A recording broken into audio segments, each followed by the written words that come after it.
Danny, big game at Wrexham on Tuesday night then. How much are you looking forward to this one?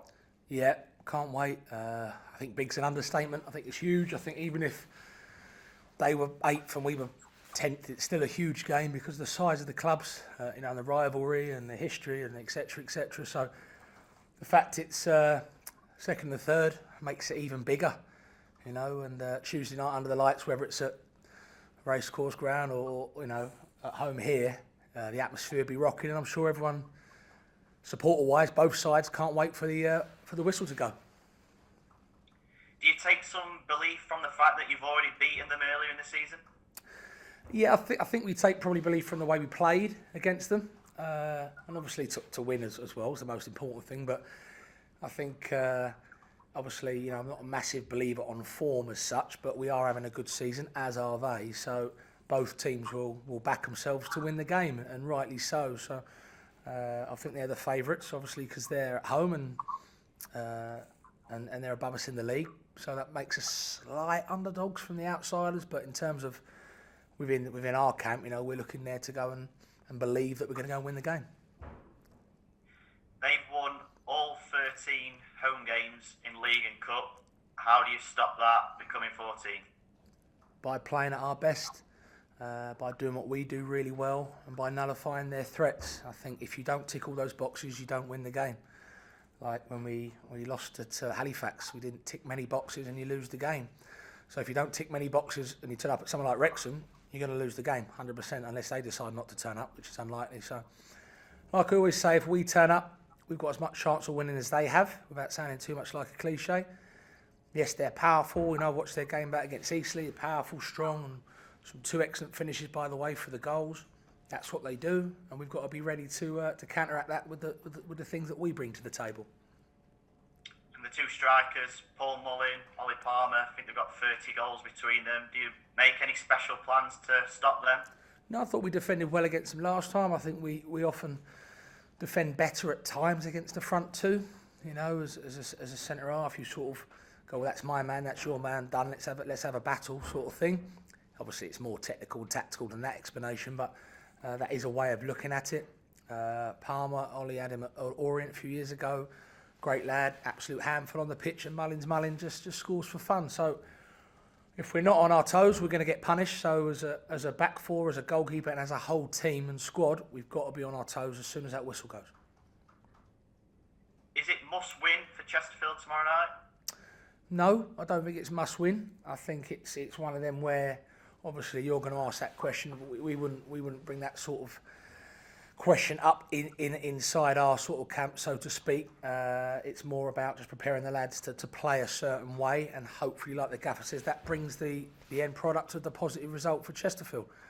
Obviously, the winning is the aim, and then the draw is the second choice, and you don't even want to think about the third option. So, no, we're going there to win, but must win? Not yet in the season, but want to win, 100%.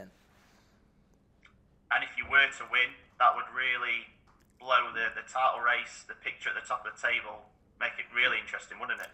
Yeah, with a game in hand, I said before, I think post-Christmas is the time where I really look at and go, okay, the top 3 or 4 usually, barring a hiccup from them or a surge from one of the ones below it, that's usually your lot, that's usually your 4, and where they go within that 4 is, time will tell. But so I think post-Christmas, I know we're not far away from that date, but post-Christmas I think is where the title race will sort of start to take real shape. But if we can win tomorrow and with a game in hand, obviously the mathematics of it look very good. Is it a case of just going there and having to play your own game and not play the occasion, or do you want the players to sort of raise to that occasion? Yeah, you want them to embrace and enjoy the occasion. I think there's going to be over 10,000. I think we've only got 700 tickets, which is a shame. So you're looking at 9,000 odd Welshmen who don't really think too fondly of the Chesterfield players. So they're going to let us know that as well, and that's part of a great atmosphere. And I'm sure our players will relish that. And if you'd ask, and this is no disrespect to any other clubs in our league, if you ask our players they want to play in front of 10,000 every week or 1,200, we're lucky here. We get 9,000 on 7,000 every week. So the lads are used to big crowds of expectation. The difference is there. They have a big crowd with with a little bit of hatred towards them and a little bit, animosity. So that's great. That will sort of get the lads going. That will get their juices flowing, and that's what we want. Within that, they've got to stay calm. They've got to not react to situations. They've not got to play to the crowd. And with the set of lads in there, with the calmness of minds they have, I'm sure that they'll enjoy the atmosphere without letting it affect their game. Is it a case tomorrow of nothing will be won or lost, or is that playing it down a little bit too much? Yeah, I think so. I think it would be silly if Wrexham win and they go a few more points ahead of us. That's really disappointing. Let's get it right. That's really disappointing. And Notts County are charging at the minute, so you're waiting for them to have a blip. It don't look like it's coming. So we might have to be the team that upsets both of them along the line. We might have to be the one that starts to blip with Wrexham. But without sounding too cliche, we've just got to concentrate on the preparation like we would if it was Dorking at home. That doesn't change. We know when we turn up, the atmosphere is going to be rocking, and they're going to be favourites, and they're going to be a bit more powerful than the teams we've been playing.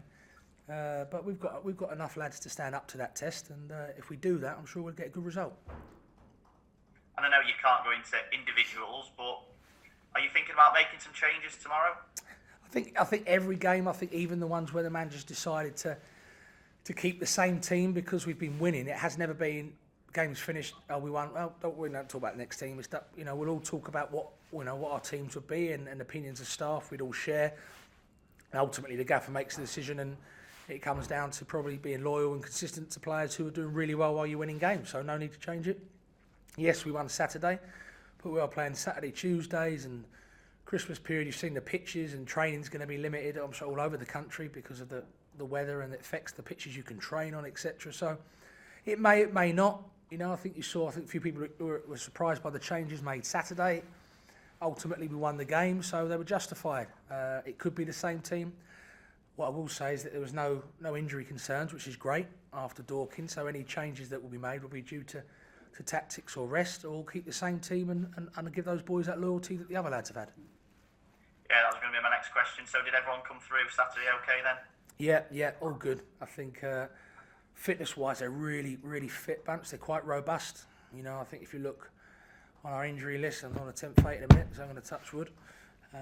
It's quite short. I think towards the end of last season, I think we had 14 players missing. As I say, I won't go into that. There's an array of reasons for that, and hopefully this year we don't go near that sort of number, especially in the home straight. Who are the players in the physio room at the minute? Is George Cooper in there? Lucas Cavallani? Yeah. Lucas is really close now. He's back doing all the goalie work with Bucky and the goalie and the other goalkeepers. So he's really close, but obviously Ross is flying at the minute, so that won't be a change for Tuesday. And then obviously George's little niggly injury, like his knee's been a bit sore playing out, and he's had a bit of a tight hamstring. So that's something we've got to manage, and that's going on a little bit longer than everyone would have liked. So I doubt he'll be available for Tuesday. And apart from that, obviously you've got Manuel Yeleke is the long termer, and we're looking good. Cheers, Danny. Good luck tomorrow night. Thanks, Liam. Top man.